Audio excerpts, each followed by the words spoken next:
Selamat pagi dan salam sejahtera kepada seluruh jemaat Tuhan yang tetap dengan setia mengikuti khotbah-khotbah yang saya sampaikan setiap minggu. Sekiranya saudara diberkati oleh Tuhan lewat kebenaran firman Tuhan yang saudara dengarkan. Saudaraku, semenjak pandemi COVID-19, secara umum hampir dapat diterima bahwa akan ada satu tatanan baru dalam kehidupan masyarakat. Sehingga dalam beberapa minggu ini ada satu istilah yang tentu tidak asing lagi di telinga kita, yaitu new normal. Artinya apa?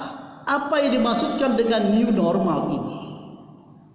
Saya memberikan satu pengertian yang sesederhana mungkin kepada kita.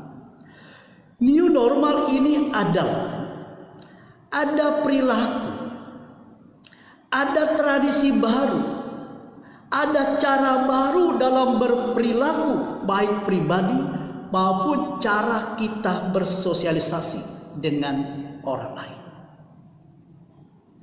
Inilah dikatakan dengan kenormalan baru di dalam kehidupan yang baru ini. Sesuatu yang sebelum pandemi dianggap aneh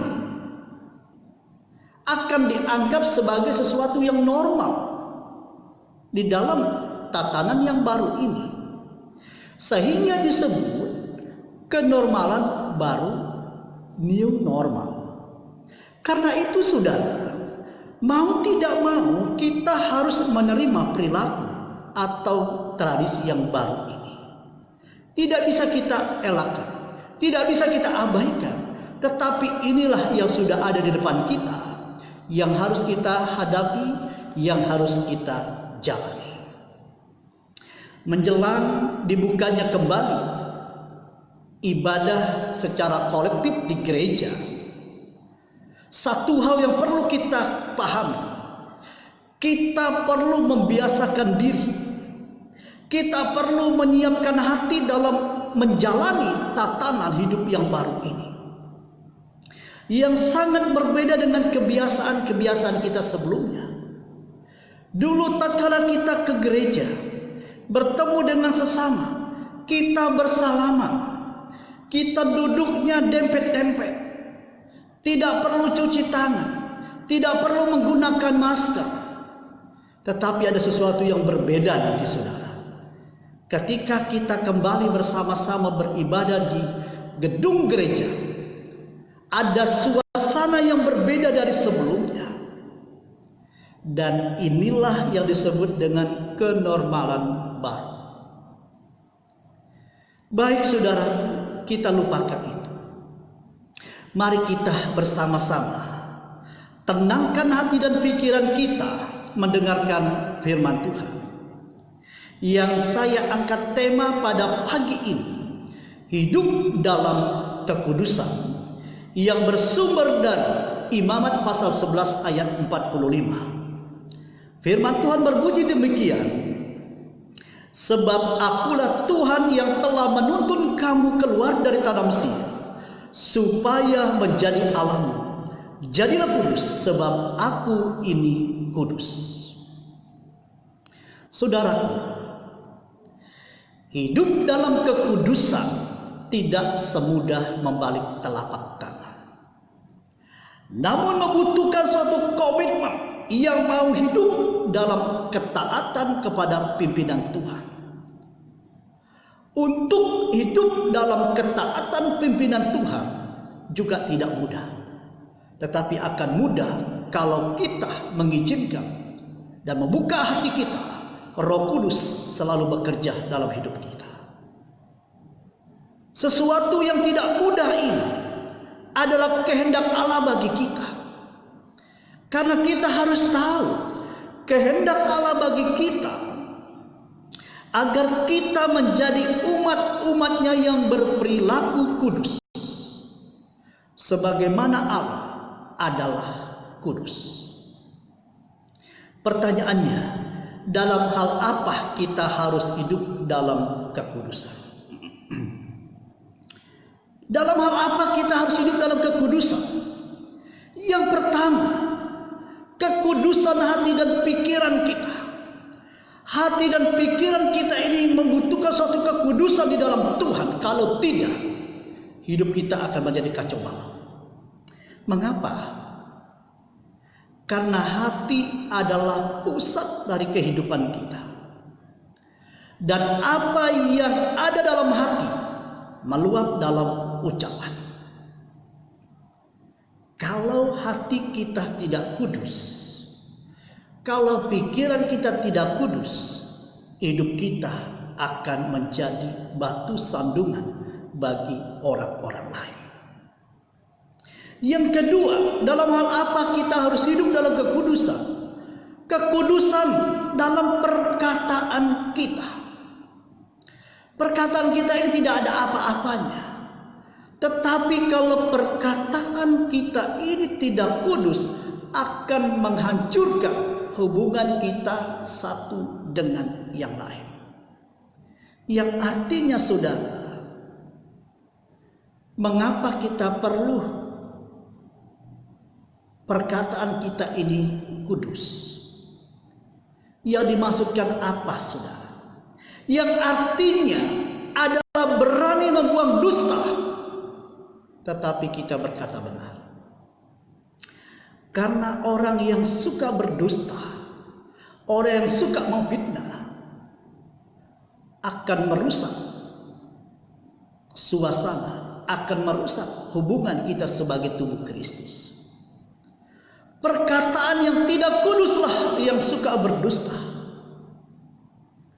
Perkataan yang tidak disucikan oleh kekudusan Allah yang suka memfitnah.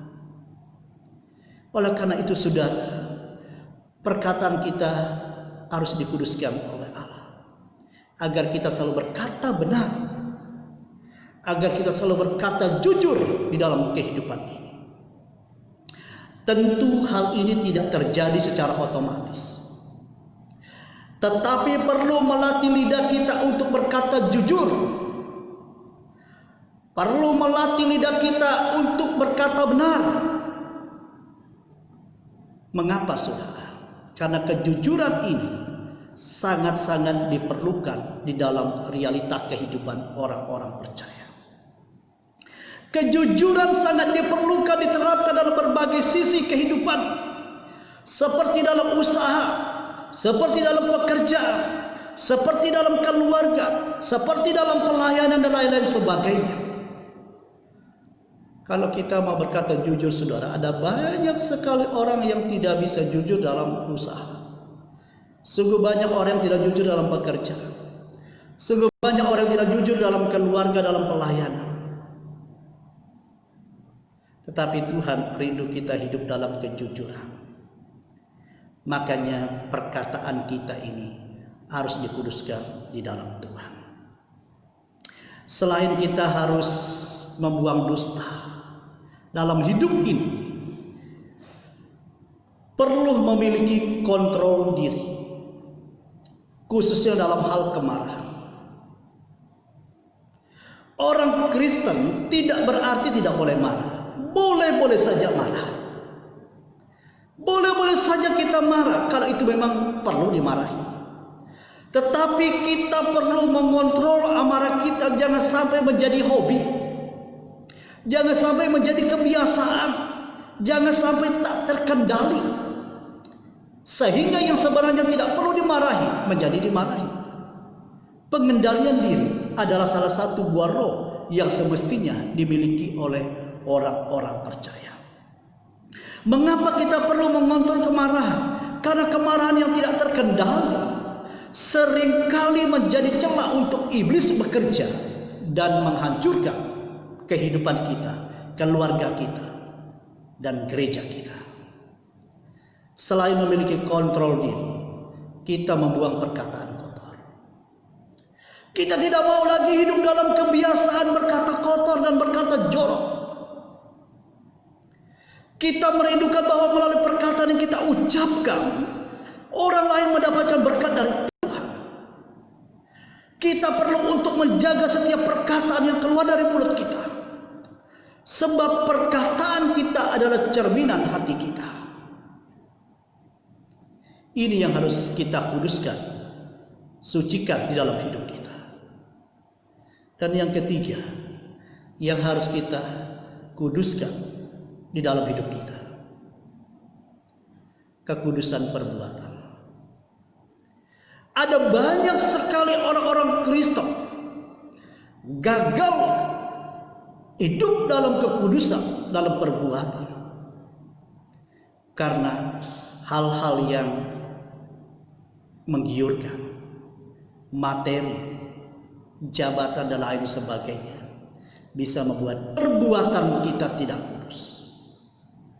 Kita perlu ingat dengan Yusuf. Kita melihat kehidupan Yusuf yang penuh dengan tantangan.